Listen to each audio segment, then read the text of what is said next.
자, 제3지대로 분화 중인 신당 움직임에 관심이 쏠리면서 과연 한 깃발 아래 뭉칠 수 있느냐, 이게 이목이 집중되고 있습니다. 토요일 날 이에 창당 대회를 연 개혁신당은 닻을 올렸는데 초대 이준석 대표는 행사 직후 그런 얘기를 했습니다. 빅텐트의 골든타임은 이미 지났다고 본다. 정당이 창당 다음 날 합당하자고 하는 건 구성원들에게 코미디 아니겠냐, 이렇게 표현을 했습니다. 반면 이낙연 새로운 미래 인재영입위원장을 비롯한 제3지대 인사들은 여전히 이제 빅텐트의 필요성을 강조를 했고요. 이날 축사에서 이낙연 위원장은 시대적 과제를 위해서 우리 모두가 협력하기를 바란다며 통합에 손을 내밀었습니다. 이에 앞서서도 이 대표는 방송에서 통합 앵무새가 돼서는 안 된다. 빅텐트가 어떻다고 해도 국민은 관심이 없다.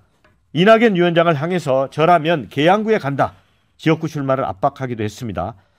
일각에서는 제3지대 밀당 아니냐, 누가 주도권을 갖느냐에 따라 향후 협상에서 유리한 고지를 선점할 수 있기 때문이다. 이런 분석도 나옵니다.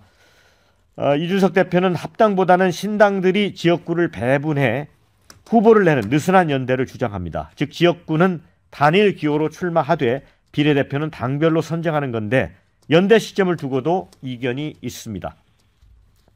자, 어제 전북에 간 이낙연 위원장은 2월 초순을 넘지 않는 게 좋다.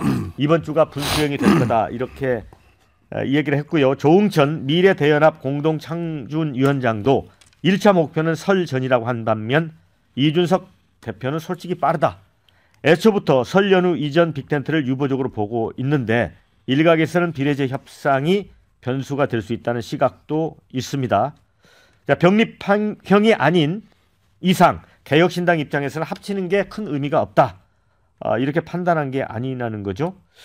자, 김두수 특보단장님, 자, 이렇게 되면 지금 이재명 당 대표도 이제는 병립형은 이제 버린 것 같아요. 그렇게 되면 제3지대 빅텐트 구상이 흔들리는 겁니까? 이거 어떻게 해야 되죠? 꼭 그렇지는 않다고 봅니다. 네. 그러니까 빅텐트라고 하는 건 두 가지 의미를 동시에 가지고 있는데요.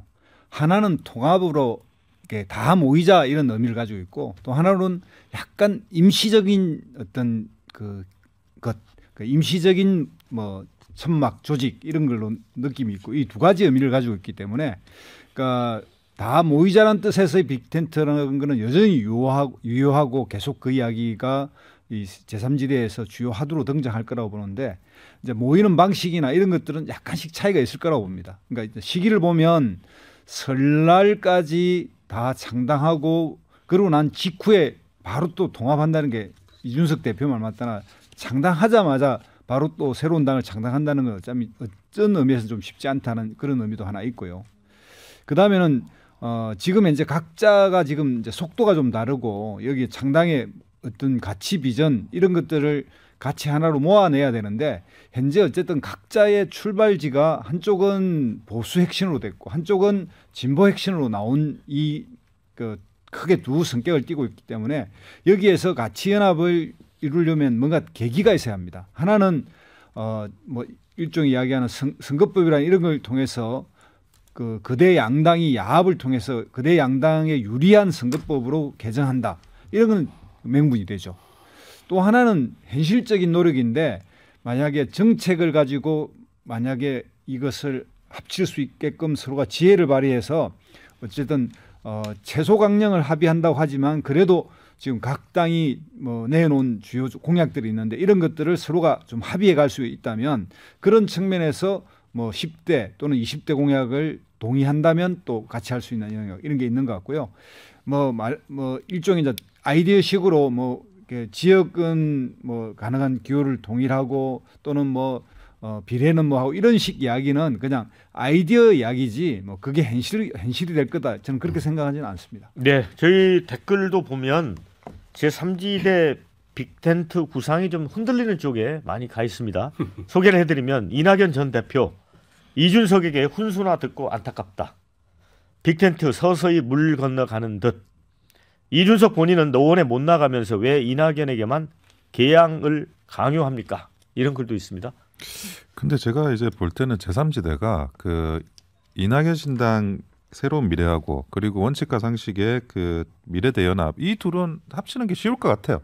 서로 이제 자기한테 없는 걸 가지고 있으니까 미래대연합은 기본적으로 현역 의원이 있고 현역 의원이라는 게 선거 보조금과 관련해 가지고 뭐 현금이라고 볼 수가 있고 그리고 새로운 미래 같은 경우에는 이낙연이라는 이제 그래도 대권 후보급 자산이 있고 그리고 호남이라는 지지 기반이 있습니다. 그래서 이게 합치면 당연히 이제 시너지가 날 것 같고요. 그래서 뭐 저 그분들이 합칠 거라고는 당연히 생각하는데 문제는 이제 이준석 신당은 개혁 신당은 기본적으로 반윤이라는 그런 이제 명분을 에너지로 삼고 있는 정당이거든요. 그런데 지금 이 반윤이라는 게 계속 그 어떤 긍정적인 어젠더로 성립을 할 수 있느냐? 그 외 이준석 그 전 대표가 자기가 이제 뭐 대권 후보급은 아니고 일단은 당권 주자급이고 그리고 이제 그 지역을 가지고 있지도 않은데 이 부분과 관련해 가지고 반윤 그리고 기존의 보수에서 떨어져 나온 이런 캐릭터를 어떻게 제3신당에서 명분 있게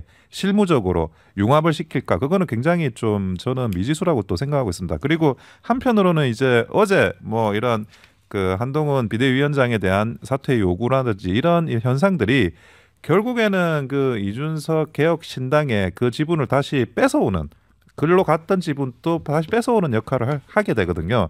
그렇기 때문에 그 이준석 신당이 가지고 있는 명분, 포지션, 입지 이런 것들이 굉장히 애매해서 그 제3시대 빅텐트는 저는 뭐 성공 가능성 자체를 좀 낮게 보고 있습니다.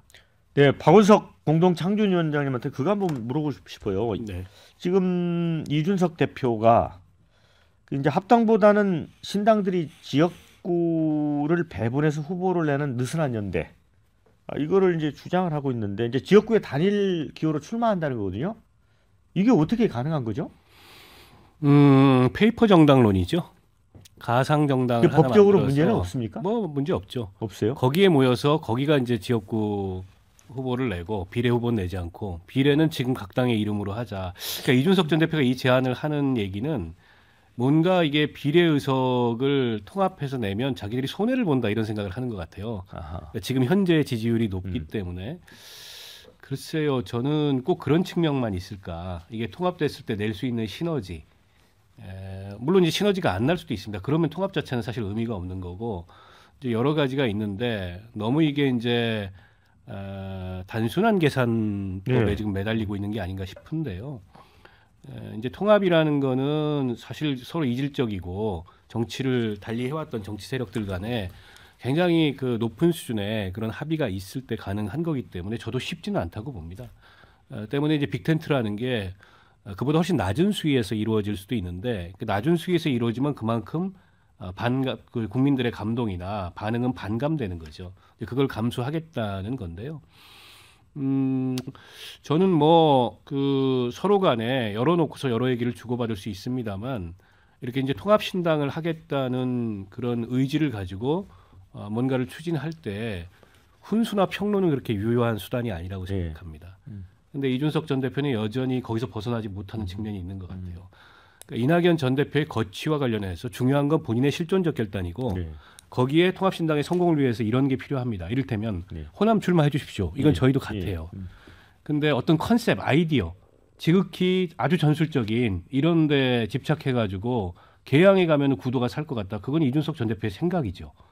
이낙연 전 대표가 장기판의 졸도 아니고 그리고 이재명 스토커가 아니잖아요. 근데 그런 생각을 본인의 아이디어였더라도 누군가 공유했더라도 거침없이 방송에서 얘기하는 건 좋지 않다. 이런 말씀을 드리고 싶고 골든타임이 지났다는 얘기도 그렇습니다. 저는 이게 앞뒤가 안 맞는다는 생각을 하는데 그 전까지는 뭐라고 얘기했냐면 이르다. 지금은 자강할 때다. 네. 설전에 안 된다. 근데 본인이 창당 깃발 올리자마자 골든타임 지났다라고 하면 이게 무슨 얘기인지 잘 모르겠어요. 그래서 이준석 전 대표의 시계만 있는 게 아니고 모두에게 시계가 있습니다. 마주 서서 그 시계를 서로 맞춰보고 그다음에 시간표를 조정하는 사람들끼리 할 수 있는 일입니다. 그게 아니라면은 할 수 없는 거죠. 저는 그렇게 생각합니다.